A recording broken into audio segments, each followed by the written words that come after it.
Hey everybody, Punisher88 here, and it's time once again for another weekly dose of lame superhero goodness. So today we're taking a look at a character by the name of Ravage. He made his first appearance in Ravage 2099 issue number 1 from Marvel Comics in December of 1992, and was created by Stan Lee and Paul Ryan. So, Stan Lee is practically a household name, what with having co-created or at one time or another written the adventures of practically every Marvel comic superhero that is now, lighting up movie screens everywhere. In the 1960s, Lee oversaw the invention of the Marvel Universe. So, in 1992, it only made sense that he would play a role in determining the shape of the Marvel 2099 series. A line of titles that depicted legacies of modern-day superheroes, such as The Punisher, Hulk, uh, Spider-Man, tons of others.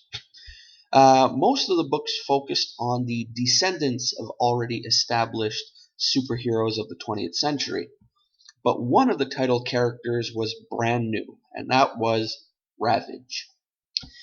Ravage was aware to the 1990s as Stan's original co-creations had been in step with the 1960s. Gone was the relentless self-doubt and observed drama of characters like Spider-Man. Also in decline was the optimistic science can do anything message of the early Marvel Universe. No, the world of 2099 was a dismal, dystopian plutocracy run by corporations, and technology was basically a tool of oppression. So in other words, this whole 2099 universe was hell. It wasn't a fun place. Embracing both the environmental concerns of the decade and the permanent sense of irony that seemed to infuse the 90s, Ravage, in his civilian persona of the not at all ominously named Paul Philip Ravage, was the head of ECO, a domestic paramilitary arm formed to fight polluters, sometimes with fatal results. While trying to expose corruption within his agency's ranks, Ravage is framed for murder. On the run, he arms himself, and here's that irony mentioned earlier. He arms himself in garbage. Yep. Just let that sink in for a sec. He's framed for murder, so he's on the run, and he's going to decide to arm himself in garbage. Anyway, let's continue. Garbage. Okay. Decked out in scrap metal and discarded padding, wearing barbed wire as a belt, and shielding himself with, of all things, a hubcap. Oh. Ravage emerged from his origin looking like a dressed-down cousin to the decade's other heroes. But the junk-draped hero and his armory of garbage just didn't seem to cut it. Several issues into his run, Ravage was revamped, returning to Lee's old standby of powers gained by radiation, because it just seemed to work. After undergoing a life-saving radioactivity treatment, Ravage emerged with the ability to fire destructive bolts of energy from his hands. Another few issues went by, and Ravage was revamped again, this time acquiring a kind of beast form from man's distant origins way before the ape. So destructive bolts from his hands weren't good enough. They had to change it a third time, or second time technically, and make him turn into this weird animal. Hey, I don't write comics. I just read them.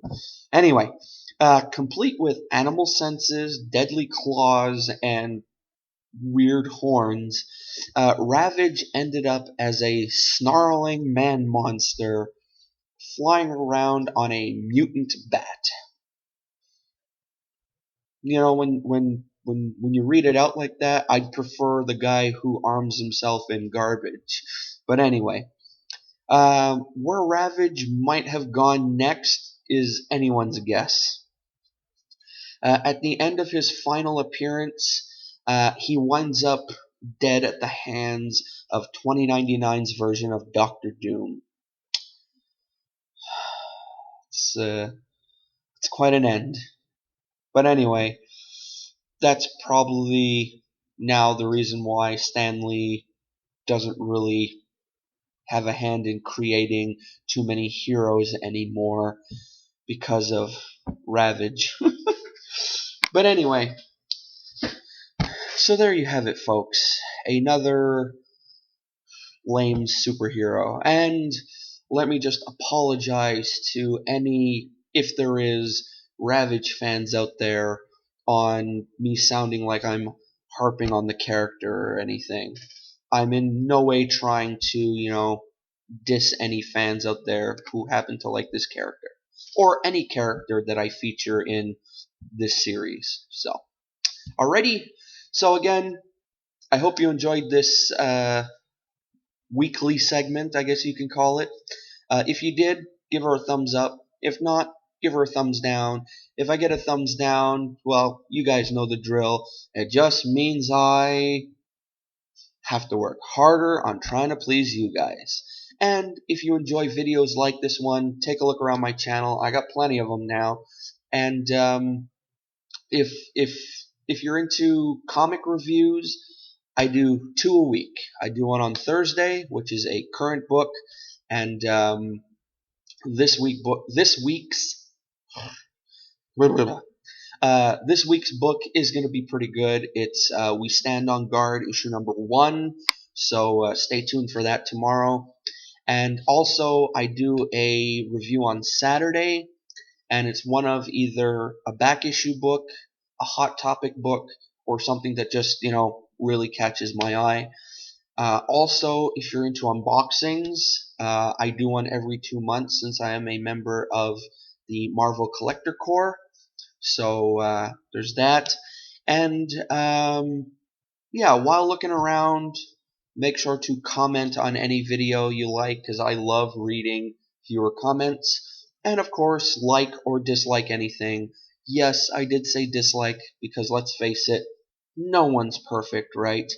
And then, when all is said and done, before leaving, make sure to click that subscribe button. Alrighty?